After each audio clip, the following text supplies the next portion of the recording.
కలియుగ దైవం శ్రీ వెంకటేశ్వర స్వామి వారు తీర్పు ఇచ్చేశారు. మనకి పోతులూరు వీరబ్రహ్మేంద్ర స్వామి వారు చెప్పిన, నాస్ట్రడామస్ చెప్పిన, వంగాబాబా చెప్పిన 2025 సంవత్సరం నుంచి మనకి కలియుగ అంతం ప్రారంభం కాబోతోందన్నారు. అంటే బ్రహ్మంగారు చెప్పిన దాన్ని బట్టి మనకి ఈ యొక్క శని మీనరాశిలోకి వచ్చినప్పటి నుంచి కూడా మానవత్వపు విలువలు తగ్గిపోతాయని వీళ్ళందరూ కూడా చెప్పారు. ఇక అక్కడి నుంచి పతనం ప్రారంభమవుతుంది. రోగాలు బాగా పెరుగుతాయి, కరోనా ఎలా వచ్చిందో అలా. తర్వాత హిమాలయ యోగి ప్రభాకర్ గురూజీ చెప్పారు ఇంకా ఇలాంటివి 82 వైరస్లు వస్తాయని. తర్వాత మరి ఈ యొక్క రోగాలే కాకుండా శని మేషరాశిలోకి వచ్చినప్పుడు యమదూతల కరాల నృత్యం చేస్తాయని, ఆనందనామ సంవత్సరం శని మిథున రాశిలోకి వచ్చినప్పుడు వస్తుందని, ఇలా ఈ లెక్కలన్నీ వేసుకుంటే 2027 తర్వాత మనకి శని మేషరాశిలోకి ప్రవేశించడం జరుగుతుంది. అక్కడి నుంచి యుద్ధాలు, అగ్ని ప్రమాదాలు, తర్వాత ఈ యొక్క దొంగతనాలు, అక్రమ సంబంధాలు, ఇలాంటివన్నీ కూడా పెరిగిపోతాయన్నారు. ఏది చూసినా సరే డబ్బు చుట్టూ, స్త్రీ చుట్టూ తిరుగుతూ ఉంటాయి. మానవత్వ విలువలు దిగజారిపోతూ ఉంటాయి. ఇప్పుడు మనం ఉదాహరణ చెప్పొచ్చు, అఘోరి వర్షిణి వెళ్ళిపోయారు. ఈ యొక్క షష్టగ్రహ కూటమి వచ్చిన తర్వాతే మళ్ళీ ఎవరింటికి వాళ్ళు వచ్చేసారనుకోండి, ఆయన జైలుకి వెళ్ళిపోయాడు. మరి అలాగే డబ్బు కోసం, అహంకారం కోసం, మతోన్మాదం, ఉగ్రవాదం కోసం పహల్గాం దాడులు, ఇవన్నీ కూడా జరిగినాయి. ఇవన్నీ ఎందుకు? మానవత్వపు విలువలు 2025 నుంచి దిగజారిపోతాయని. కల్కి పుట్టేశాడు. మరి ఎక్కడ పెరుగుతున్నాడు అని అంటే, పుట్టేయడం అంటే మామూలు ఇప్పుడు మనం కాశీనాథ్ మహారాజు గారు వాళ్ళ అబ్బాయి మరి అక్కడ చక్కగా ఈ యొక్క భువనేశ్వర్లో మరి పెరుగుతున్నాడు అని చెప్పేసి చాలామంది చెప్తున్నారు. అందులో రామయోగి గారు మరి మాణిక్యేశ్వరి మాత ఆమె శిష్యుడు అనమాట. 40 సంవత్సరాలు ఇప్పుడు ఉన్నటువంటి శివయ్య కాకుండా ఈయన ఉన్నప్పుడు తెలుగు మాస్టర్గా ఉన్నటువంటి రామయోగి గారు, నా పేరు కాలజ్ఞానంలో ఉంది, మరి నేను వీరబ్రహ్మేంద్ర స్వామి వారి అంశతో పుట్టాను అని చెప్పేసి ఆయన వీడియోలు ఉంటాయి. చక్కగా ఆయన 40 సంవత్సరాల నుంచి అక్కడ చేశాడు. ఆయన వెళ్ళి చూసి వచ్చాడు, కాశీనాథ్ మహారాజు కుమారుడేనయ్యా, అతనితో నేను మాట్లాడుతుంటే నేను మాట్లాడలేకపోయాను అని. అయితే at the same time Manikyeshwari మాత మరి వీరధర్మజ అనేటటువంటి పేరుతో మరి బ్రహ్మంగారు రాశారు. కల్కి అవతారంగా వీరబ్రహ్మేంద్ర స్వామివారి కాలజ్ఞానం ప్రకారం మాణిక్యేశ్వరి మాతే కల్కి అవతారం.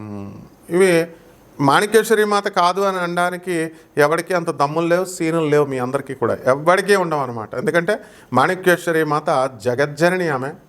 ఆమె లక్షలాది మంది భక్తులు వచ్చారు. 5వ క్లాసు 2వ క్లాసు చదవకపోయినా కూడా ఆమె అవధూత అని అందరూ దండం పెడతారు. ఆ తర్వాత అప్పుడు ఆమెను అమ్మవారుగా అందరూ కూడా కొలుస్తున్నారు. ఆశ్రమాలు ఉన్నాయి, ఇవన్నీ కూడా ఉంటాయి. అలాగే తణుకు చెవటమ్మ గుడి కట్టారు. మీనా రస్కుల ఫ్యాక్టరీ వాళ్ళు ఆమె ఆ దేవాలయాన్ని కట్టారు. ఆ అమ్మను సేవ చేసుకుంటే నీకు బ్రహ్మాండంగా నువ్వు పైకి వస్తావని చెప్తే వెళ్ళి ఆమెకు సేవ చేసుకున్నాడు. ఇలా రకరకాలుగా మనకి అవధూతలు వచ్చారు. మరి ఇప్పుడున్నటువంటి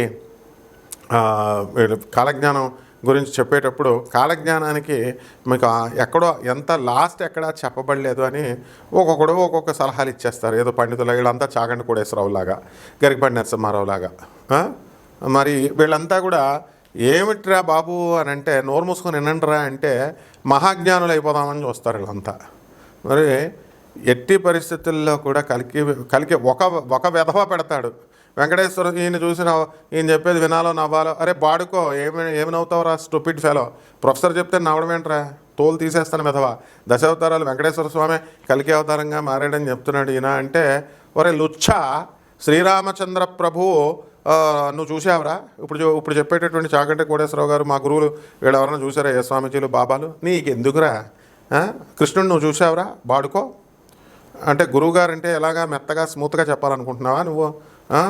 నేను చెప్పేది ఒక్కొక్కడు ఒక్కొక్క అవతారం రా, గాడిద. పరశురామ అవతారాలు ఎత్తుతారు, తర్వాత ఎన్నో అంశ అవతారాలు ఉంటాయి. పాపం ఆయన మనల్ని సపోర్ట్ చేస్తూ ఇంకొక ఆయన దానికి సమాధానం చెప్పారు. అరే స్టూపిడ్ ఫెడ్స్, పోయే కాలం ఏంట్రా మీకు? సంకర జాతి కంచర గాడిదల్లాగా ఎందుకురా పెడతారు?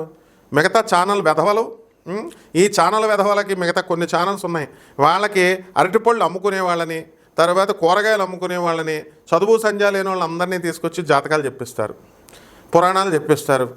కంటెంట్ నిండాలి అంతే. అంతేగాని ఎవడ చదువుకున్నాడు, ఎవడ చదువుకోలేదు. ఈ గాడిదలు ప్రజలు కూడా కొంతమంది గాడిదలు ఉన్నారు. అలాగే ఎలాగా చక్కగా రెమెడీస్, ఏమంటే రెమెడీస్ చెప్పేసేయండి. రెమెడీస్ చెప్పేస్తే చక్కగా మేము చేసేసుకుంటాం. రెమెడీస్ పనికిమాలిన రెమెడీస్. అరే గాడిదెళ్ళారా, ప్రజల్లారా, గాడిదెళ్ళారా, కొంతవరకు వినండి రా. మేధావులకు అర్థమవుతుంది. వాళ్ళు ఏంట్రా, వాళ్ళు షాపులు నడుపుతారా, వాళ్ళకి షాపులు ఉన్నాయి కాబట్టి ఆ షాపుల్లో దొరికే సామాన్ని ఒక డాక్టర్ ఉంటాడు, శాంపుల్స్ ఇస్తాం, అంతా డాక్టర్సేరా. అందుకని అక్కడ ఏం జరుగుతుంది, ప్రొఫెసర్లు మాకు తెలియదారా. తానందరావు అని మా అంకుల్ ఉండేవాడు, government civil surgeon doctor, Rajahmundry. అలాగే చక్కగా తర్వాత అచ్యుత రామారావు గారు డాక్టర్ గారు, వీళ్ళంతా ఏం డిపార్ట్మెంట్ తెలుసా, వెనీరియాలజీ అండ్ డెర్మటాలజీ డిపార్ట్మెంట్. ఆ శాంపుల్స్ వస్తే ఆ శాంపుల్స్ అవి రాస్తాడు తానందరావు డాక్టర్, అందరికీ తెలుసు. అలాగే ఈ షాపుల్లో ఉన్న వాళ్ళు మీకు రెమెడీస్ చెప్తున్నారా, అవి మీరు కొంటున్నారు. కరాంగుళి మాల వేసుకున్న వాళ్ళు, అరే గాడిదెళ్ళారా, కరాంగుళి మాలలు వేసుకున్న వాళ్ళంతా కూడా చెప్పండి నాకు, చూద్దాం ఎంతమంది జీవితాలు బాగుపడి మీరు వేసుకున్న తర్వాత ఎంతమందికి మీకు చక్కగా ఇవన్నీ కూడా జరిగిపోయినాయి. బిల్డింగ్లు కట్టేశారా, మీ సమస్యలు తీరిపోయినాయా. రెమెడీ అంటే అది కాదు. జగద్గురువులను చూపిస్తుంటే మళ్ళీ నాకే పేరు పెడతారు, స్టూపిడ్ ఫెలోస్. జగద్గురు ఆదిశంకరాచార్యుల వారు, జగద్గురు శ్రీకృష్ణ పరమాత్మ, జగద్గురువులు అయినటువంటి మన దత్తాత్రేయ స్వాముల వారు, వీళ్ళ యొక్క ఆశీర్వాదంతో వస్తాయి నాయన అని చెప్తుంటే మెటాఫిజిక్స్ తెలియదు, ఆ గురుతత్వం తెలియదు. ఒక వెధవ అంటాడు, వెలాసిటీ ఆఫ్ ఆడికి 0 సబ్స్క్రైబర్స్తో ఉంటాడు. దమ్ము ధైర్యం ఉంటే ఎవడైనా పెట్టండి, కామెంట్ పెట్టినప్పుడు నీ ఫుల్ అడ్రస్ ఎవరా చూసుకుంటాను ఈ సంగతి. ఫుల్ అడ్రస్ లేదు. ఇప్పుడు ఉన్నటువంటి జ్యోతిష్కులు వీళ్ళెవరో కూడా వాళ్ళ ఫోన్ నెంబర్ పెట్టమను. చాగంటి కోటేశ్వరరావు గారు ఆయన ఫోన్ నెంబర్ పెట్టమను, గరికపాటి నరసింహారావు గారు ఆయన ఫోన్ నెంబర్ పెట్టమను. ఎవరు పెట్టర్రా, నేను పెడుతున్నాను. ఎందుకు, మీరు బాగుపడాలనే ఉద్దేశంతో. ఎవ్వరు కూడా ఫోన్ నెంబర్లు పెట్టరు. మరి నువ్వు ఇంకేం మాట్లాడతారా, అసలు వీడియోలు వినండిరా. నీకు అవసరాలలో ఉన్నవాళ్ళు జ్యోతిషం కోసం నన్ను సంప్రదించండి అంటే నాకు సలహాలు ఇవ్వడానికి మీరెవర్రా అసలు, స్టూపిడ్ ఫెలోస్. నేను గురువుని, నేను ఒక సమాజ సంస్కరణ కోసం, రిఫర్మేషన్ కోసం, రెనోవేట్ చేసుకుంటూ వస్తున్నా. నా గురువులు నేర్పింది నేను యూట్యూబ్ మీడియాలో, వాళ్ళ సోషల్ మీడియాలో మనం చెప్తున్నాం, మా ఛానల్స్లో చెప్తున్నాను. నీకు ఎందుకురా, నీకు ఇష్టమైతే వినాలా లేకపోతే దొబ్బేయాలంతే. వెలాసిటీ ఆఫ్ లైట్ అంటే స్టూపిడ్ ఫెలో, మోడర్న్ సైన్స్లో ఉంది ఇది. ఆయన పాత ఆస్ట్రాలజీలో ఎక్కడున్నాను. అరే గాడిదా, నీకు చెప్పాను కదరా, బాల్య దశ, యౌవన దశ, వార్ధక్య దశ ఉంటాయిరా అని. నీకు అసలు నువ్వు జ్యోతిష్కుడివి కాదు, నీకు జ్యోతిష శాస్త్రము రాదు. తాంత్రిక్ అనే గాడిదలకు కూడా చూడండి రా, ఆనంద్ మార్గ్ ఓపెన్ చేయండి రా, ఆనంద్ మార్గ్ ఆశ్రమం. తాంత్రిక్ గురువు ఆయన రాశుల మీద ఎలాంటి ప్రభావాలు చేశాడని కంటిన్యూస్గా ఫాలో అవుతూ ఉండాలి వీడియోలో, అప్పుడు చెప్తాం. ఇప్పుడు ఈ 12 రాశుల మీద ఈ యొక్క ఫలితాలన్నీ కూడా ఈ కలియుగంలో ఇప్పుడు జరుగుతున్నటువంటి గ్రహస్థితిని బట్టి ఎలా ఉంటాయో నేను చెప్తాను. ఒక్కొక్క రాశిని చూడండి. మకర రాశి. ఈ మకర రాశి వారందరికీ ఏలినట్స్ వెళ్ళిపోయిందండి మార్చి 24 తర్వాత, మార్చి 29, 2025 సంవత్సరంలో. ఇప్పుడు మన మకర రాశి వారికి ధనస్థానంలోకి రాహు వచ్చేసాడు మే 18 తర్వాత నుంచి. కాబట్టి ధనం ఇంప్రూవ్మెంట్ అనేటటువంటి జరుగుతుంది. కఠినంగా మాట్లాడటము, నోటికి సంబంధించినటువంటి దుర్వ్యసనాలు ఇవన్నీ కూడా రావడానికి అవకాశాలు ఉంటాయి. అలాగే ఈ యొక్క శుక్రుడు మరి మీనరాశిలో ఉండడం వల్ల మకర రాశి వారికి ఆడవాళ్ళంతా కూడా ఎదురు తిరగడము, కాస్త స్త్రీలతో శత్రుత్వము అనేటటువంటిది రావడానికి అవకాశాలు ఉంటాయి. ఇక ఈ యొక్క శని మీకు శుభమైనటువంటి ఫలితాలను మీకు ఇవ్వడం అనేటటువంటిది జరుగుతుంది. ఇకపోతే ఈ యొక్క మకర రాశి వారికి సప్తమ స్థితిగతుడైనటువంటి కుజగ్రహం నేచపెట్టి ఉండడం వల్ల మీ భార్య యొక్క ఆరోగ్యం గురించి మీరు కొంచెం చింతన చెందుతూ ఉంటారు. విడాకులు ఇస్తారు ఒక పక్క, ఉత్తుత్తు విడాకులని కాగితం ఏముంటుంది మన ఇద్దరి మధ్య అని చెప్పి అమాయకురాలైనటువంటి ఆడవాళ్ళకి విడాకులు ఇచ్చి ఒకే ఇంట్లో ఉందామని కబుర్లు చెప్తారు. కోర్టుల్లో కేసులు వేస్తారు. పోలీస్ ఆఫీసర్లు చెప్పినా వినరు, కోర్టు లాయర్లు చెప్పినా వినరు, ఆనరబుల్ జడ్జెస్ చెప్పినా వినరు. కానీ మీరంతా కూడా చక్కగా భార్య యొక్క ఆరోగ్యం గురించి మాత్రం ఆలోచిస్తున్నట్టుగా బిల్డప్లు ఇస్తూ కొంతమంది ఎవరైతే కోర్టుల్లో కేసులు ఉన్నారో అటువంటి వాళ్ళు చేయడం అనేటటువంటిది, కృత్రిమంగా నాటకాలు ఆడడం అనేటటువంటిది క్లియర్గా మీ భార్యకి తెలిసిపోతుంది. అదేవిధంగా ఈ యొక్క మకర రాశి వాళ్ళు ఇల్లు లేనటువంటి వాళ్ళు ఇల్లు కొన్నారు, స్థలాలు లేనటువంటి వాళ్ళు స్థలాలు కొన్నారు. ఇక బుధాదిత్య యోగం వచ్చింది మనకి రవి బుధుల వల్ల. ఈ యొక్క శని శుక్రులు ఇద్దరు కూడా మరి మకర రాశి వారికి అందరికీ కూడా మరి 3వ ఇంట్లో ఉండడము, ఈ కారణాల వల్ల ఇవన్నీ మనం గమనించినట్లయితే వాహనాలు లేనటువంటి వాళ్ళు వాహనాలు ఈ మధ్య ఈ కాలంలో వాహనాలు పెద్ద విషయం కాదు. బుధాదిత్య యోగం అంటే అంత ఈజీగా అయిపోతుందన్నమాట. కాబట్టి ఇళ్ళు వాహనాలు లేనటువంటి వాళ్ళు కూడా వాహనాలు కొంటారు.